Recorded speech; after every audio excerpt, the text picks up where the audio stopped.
Quem sou eu? Acho que eu poderia trazer aqui várias fotos, sobretudo da minha família, né?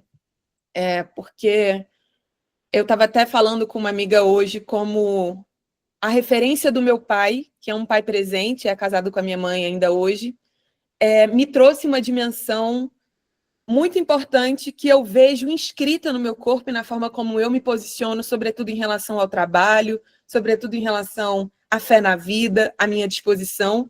E minha mãe, por sua vez, que é uma mulher lida pela ciência moderna como uma mulher bipolar, cujo sol é em peixes, me ensinou também a encontrar magia nas coisas. Me ensinou o valor do descanso, me ensinou o valor do silêncio, me ensinou o valor de falar alto quando precisa, de ser irreverente, de gargalhar com a máxima potência, se eu realmente estiver interessada em gargalhar. E ter essas duas grandes referências na minha vida forjou uma subjetividade que eu saúdo, que eu tenho muita honra de carregar, e eu também sou parte dessa história. Eu também sou filha desse meu pai, que é um estofador, e que tem uma relação com o trabalho de busca incessante para trazer melhores condições para sua família e para os seus filhos, né? E graças ao meu pai, eu pude ter acesso a uma boa educação, e aí com todas as contradições disso, a concepção do meu pai de uma boa educação era que eu estudasse sempre em escola particular. Então, o meu pai, com um sofá naqueles carros de picape, ia me buscar na escola, uma escola que tinha alunos de outras classes sociais, e eu sei, naquela época eu sentia vergonha, e eu me sinto muito boba de naquela época sentir vergonha, mas eu tinha a cabeça de uma adolescente, de uma criança, enfim. Mas hoje eu vejo o valor incomensurável do meu pai nunca ter fingido ser uma outra pessoa que não ele, e ter dado tudo de si para que eu tivesse a coisa mais importante no mundo, que é o conhecimento. E aí eu não digo conhecimento que simplesmente se aprende nesses espaços institucionais, mas o conhecimento que se forja em comunidade, que se forja em diálogo, sobretudo com aqueles que você eventualmente discorda. E eu venho de um lugar que é o Distrito Federal, esse quadradinho aqui, ó, esse território quadradinho, né? Essa ideia de capital que foi construída no centro do país, no centro do Brasil, que se constitui como um espaço muito comumente conhecido como Brasília, sobretudo, que é aquele desenho do plano piloto, que é um avião que tem uma asa direita, uma asa norte, uma asa sul, né, à sua esquerda, e que concentra um dos maiores PIBs do país, mas também um dos piores PIBs do país na sua dimensão territorial. Então, eu venho de uma periferia geográfica, mas nem tanto considerada uma periferia social, porque as cidades dormitórios que consolidam a geografia de Brasília, quanto mais próxima do centro, mais próxima também dessa troca e desse capital financeiro, mas também social e cultural. Mas, ao mesmo tempo, você não ser do centro de Brasília te faz crescer, como foi no meu caso, completamente alheia e distante a espaços como museu, a espaços como teatro, a própria universidade. Então, eu sou a primeira da minha família a entrar na universidade no ensino superior público, e só quando eu entrei lá com os meus 17 anos é que eu comecei a transitar por esses espaços de lazer que não só o shopping, que para pessoas do lugar de onde eu vim acabam sendo a maior representação de ócio, enfim, de prazer mesmo, né? Então, eu venho desse lugar, eu considero que eu sou atravessada em muitas dimensões da minha vida a partir de um não lugar. Então, ser uma mulher negra de pele clara, ser uma mulher que acessou o ensino superior e determinadas discussões numa família que não teve também esses acessos, então a gente tem inúmeros conflitos de perspectiva sobre a vida, mas que com o meu amadurecimento, obviamente, eu consegui criar conexões a ponto de o meu pai, eu acho importante contar isso, que meu pai sempre achava um absurdo a forma como eu via raça em tudo e como eu era rebelde nesse posicionamento e crítica e etc. E aí, de tanto insistir nessa narrativa e o meu pai percebendo os lugares que eu fui acessando, defendendo o que eu acredito, ele, num determinado momento, quando eu falei que estava me relacionando com uma pessoa, ele perguntou se essa pessoa era negra. Uma preocupação que meu pai não teria. Ele perguntou porque ele queria dizer que se fosse negra ia dar certo, porque para mim isso era muito importante. Então, acredito muito que a palavra tem a força da água, tanto bate até que ela inunda, né? E foi pela via da insistência mesmo, da ritualização dessas verdades, que hoje a comunicação com os meus pais, inclusive, com a minha mãe, vocês vão ver um pouco mais à frente, com meus irmãos, ficaram muito mais fluidas. E aí eu falo também desse não lugar geográfico, desse não lugar forjado numa ideia de cultura que eu não tinha acesso, mas que eu também, o fato de eu não ter tido acesso, acho que me trouxe uma determinada musculatura para chegar um pouco ressabiada nesses lugares e questionar por que historicamente, pessoas como eu não estavam lá nesse centro de Brasília, apesar de sermos nós, as pessoas que fazem essa cidade funcionar. E aí eu comecei a fazer bacharel em serviço social em 2016. Eu passei num processo seletivo que é programa de avaliação seriada. Você fazia uma prova no final do primeiro ano do ensino médio, no final do segundo ano do ensino médio e no final do terceiro ano. E aí eu fiz serviço social sem saber o que era. Um outro ponto importante sobre mim é que eu nunca tive grandes idealizações sobre o futuro. O máximo que eu me lembro de algo que passou perto do meu imaginário sobre o que eu queria ser quando eu era pequena era cuidar de outras crianças. E aí, quando eu passo nesse curso, foi muito por um cruzo de informações não tão importantes que naquele momento estavam me atravessando, como, por exemplo, o fato de que eu estava fazendo trabalho voluntário com uma prima minha, na Estrutural, que é uma cidade conhecida, inclusive, por conta do lixão e da pobreza, mas que, obviamente, não se reduz a isso. E era tão incipiente minha compreensão que eu achei que o trabalho voluntário seria, então, um resumo ou alguma coisa que me vinculasse ao serviço social, e eu descobri que não. Né? O serviço social é uma categoria profissional que se coloca na disputa pela ampliação dos direitos, e os direitos, a gente não está falando de entrega de cesta básica, eventualmente pode ser, porque dentro da assistência nós temos serviços como esse, mas é muito mais complexo, amplo, do que isso, né? Você não precisa fazer uma faculdade para fazer trabalho voluntário. E compreender de forma crítica, nesse caso, marxista, o mundo, parecia, em grande medida, tudo que eu precisava durante ali o meu primeiro e segundo semestre. Até que eu conheci o feminismo e achava que ser uma mulher trabalhadora me daria mais informações sobre a compreensão que eu precisava ter sobre o mundo e sobre mim mesma. E isso também não foi suficiente, por óbvio. E aí eu encontrei uma pasta no diretório onde fazia Xerox, que tinha uma pasta com vários artigos e livros, e eu comecei a ler esses textos. Foi o meu primeiro contato com teóricos negros e africanos.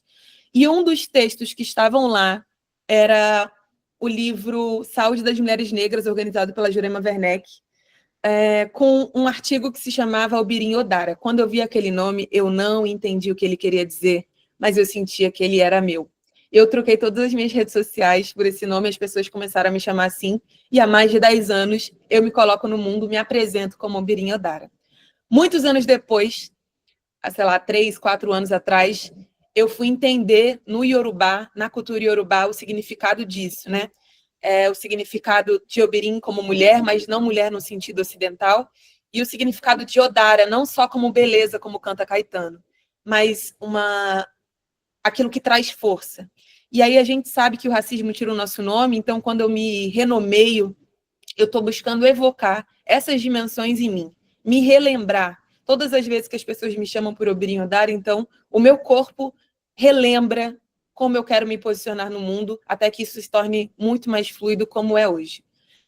Depois disso, finalizando meu bacharel em serviço social, com muitos conflitos, sobretudo porque eu estava tentando entender como aquela galera estava falando de poder, de dominação, de marxismo, de estrutura de capitalismo, sem mencionar a cor dessas pessoas. O máximo que eles conseguiam ir é dizer que a população pobre era negra. Eu falava, mas vocês não notaram que a população rica é branca? Assim, vocês não vão falar nada sobre isso? E aí eu escrevi, eu dei a primeira matéria sobre branquitude, né? A primeira matéria que a Universidade de Brasília teve sobre branquitude eu dei no meu mestrado, mas antes disso eu defendi um TCC que analisa a formação social brasileira a partir da construção da branquitude. E aí isso foi o que deu insumo, inclusive, para que eu entrasse no mestrado. Como é que eu entro no mestrado? Eu nem sabia o que era mestrado, nunca tinha pensado nisso na minha vida, e fazendo uma matéria no final do curso de bacharel, eu disse para um professor meu que eu queria escrever sobre burocracia, racionalidade burocrática e branquitude. E ele falou, nossa, isso dá um tema de mestrado. E eu falei, o que é mestrado? E eu só entendi de fato que era mestrado quando eu entrei. Mas aí eu entendi que eu precisava fazer um processo seletivo, fiz esse processo seletivo, escrevi uma proposta. E essa proposta, inclusive, eu negociei muito o que precisava ser dito para que eu passasse. Eu não coloquei logo, né? Dei um chute na porta, dizendo, eu vou dizer aqui que os brancos e não sei o que lá, não. Eu dei uma floreada para agradar a boca daquela banca que ia dizer se eu estava apto ou não para entrar no mestrado. E, enfim, li os 27 livros que você precisa ler para fazer essa prova, além de procurar ser mais bem vista por esse serviço social que, durante toda a minha graduação, sabia que eu era a neguinha quizumbeira, a neguinha que queria atrapalhar aquela festa colonial que dizia que Marx era o grande Deus que podia explicar todas as nossas questões sociais e subjetivas. E aí eu entro no mestrado e foi um processo muito difícil, muito denso, porque a todo tempo esse mesmo professor que me disse que eu poderia tentar o mestrado, ele foi buscando formas de modificar a minha pesquisa. Em 2 anos eu não consegui terminar o mestrado e eu só consegui realizar minha escrita da dissertação quando eu mudei de orientadora e peguei um adiamento de entrega por mais 6 meses. E aí saio da universidade assim muito chateada, muito vulnerável, cansada de ter que me validar, de ser questionada, de ter que expor todas as lacunas teóricas e conceituais desses ditos intelectuais. E eu vou para o Rio de Janeiro, que é uma outra história, sozinha, com 24 anos, procurando alguma perspectiva de vida, porque Brasília sempre se apresentou muito limitada para as minhas ânsias. E aí, quando eu chego com a minha última bolsa de R$ 1.500 do mestrado no Rio de Janeiro, procurando formas de continuar lá, ou seja, procurando emprego, etc., indo para a biblioteca, escrevendo a minha dissertação, porque esses 6 meses da escrita da dissertação eu já estava no Rio de Janeiro, eu consegui um emprego em Nova Iguaçu, onde eu começo a trabalhar no terceiro setor, coordenando uma equipe de 11 pessoas no meu primeiro trabalho. E aí foi uma experiência absurda, que inclusive me trouxe uma conexão e um contato com o Rio de Janeiro que não é aquele que a gente vê simplesmente aquela beleza irrestrita da natureza, né? A gente está falando de pessoas pretas todos os dias pegando trem para ir e voltar, criando e tirando leite de pedra para continuar existindo. E aí lidando com uma política paternalista, lidando com o miliciano, lidando com todas essas dimensões também difíceis do que é o nosso país e do que é o que a gente sabe também muito da política no Rio de Janeiro. Mas, enfim, durante, então, esse período que eu já estava lá, consegui um emprego e fui me consolidando, chegou a pandemia. E na pandemia, eu fiz um curso da Catícia Ribeiro online. E quando eu vi ela dando aquela aula, eu falei, e se eu voltar lá naquela minha pesquisa que tanto me machucou, né? Não pela pesquisa, mas pela experiência institucional, e transformar isso em algo coletivo. E que também me dê renda. Foi quando eu lancei o primeiro curso de Colonialidade e Branquitude, e aí eu fiz mais de 20 edições desse curso, e foi a primeira vez que eu realmente me senti uma intelectual. Foi fora da universidade que eu senti que eu tinha capacidade cognitiva, teleológica, que eu tinha racionalidade, que seja, que eu era suficiente para falar sobre esses temas densos. Foi a minha comunidade, foram as pessoas negras que me devolveram esse espelho mais limpo sobre mim e que os espaços institucionais tentaram todo o tempo sujar. E aí eu fico e ainda estou, né, há um bom tempo, então, nessa caminhada que há cerca de 3 anos a minha renda principal, meu trabalho é no âmbito da educação, é na construção de consultorias, de cursos livres, de formação para empresas, formação para serviço público, etc., sempre falando sobre e a partir do viés colonial. Então, eu falo sobre liderança, sobre política pública, sobre Estado, sobre novas tecnologias, sobre esses temas todos, todas essas representações de poder que incidem na nossa vida a partir de uma crítica anticolonial e racial. E aí, a minha mãe me interpelou dizendo: você disse uma vez que queria fazer doutorado, cadê você fazendo doutorado? Você não disse que queria continuar estudando? E aí, quando ela me perguntou isso, eu entrei em contato com algo que a universidade tinha feito eu perder o interesse, mas que, inclusive, nesse momento que minha mãe me pergunta, era um momento que eu estava trabalhando com o Estúdio Cria, o Oswaldinho, o Ian e a Luísa, e aí a gente estava pensando novas tecnologias, metaverso, inteligência artificial, enfim, fritando o cabeção, e eu fiquei cada vez mais próxima e tentada a entender como o tempo funciona, principalmente porque na discussão sobre novas tecnologias existe uma grande promessa de futuro, e essa promessa de futuro me incomoda absurdamente. E foi quando eu entendi que na filosofia talvez eu encontrasse o espaço possível para ritualizar o estudo que eu queria direcionar para compreender mais sobre o tempo. Então, eu prestei, né, a seleção para o doutorado em filosofia, entrei, e é por isso, por conta do doutorado em filosofia, que hoje eu estou aqui fazendo o doutorado sanduíche. Eu falo aqui que eu sou diaspórica, ou busco ser diaspórica e múltipla, ou seja, ainda que eu seja desse território, desse lugar, eu venho de uma ancestralidade direta, que é uma avó baiana, uma avó mineira, na verdade, um avô baiano, uma avó mineira e uma avó pernambucana.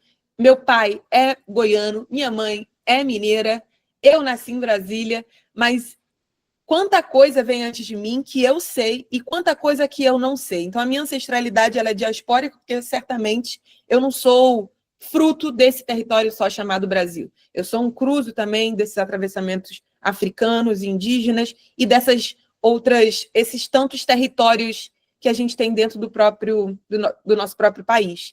E múltipla porque eu busco falar de formas diferentes, eventualmente de forma poética, em forma de desenho, em forma de um post, em forma de uma aula, em forma de música, de dança, do que quer que seja, sobre esses assuntos que são tão densos, mas também falar sobre assuntos leves, porque isso também nos atrai, né? Nos aproxima. Que a universidade não ter me permitido me sentir parte dela foi um grande presente, porque se eu tivesse entrado na universidade e tivesse me sentido parte, pertencente, eu não teria entrado em conflito com ela, eu não teria forjado outros conceitos, outros comportamentos e teria me satisfeito com uma experiência acadêmica que é basicamente escrever artigos e falar para si mesmo, que é ficar repetindo os grandes clássicos. Então, para mim, hoje eu entendo o quanto a ancestralidade cuidou de mim durante todo esse período institucional em me fazer estranhar constantemente esse espaço.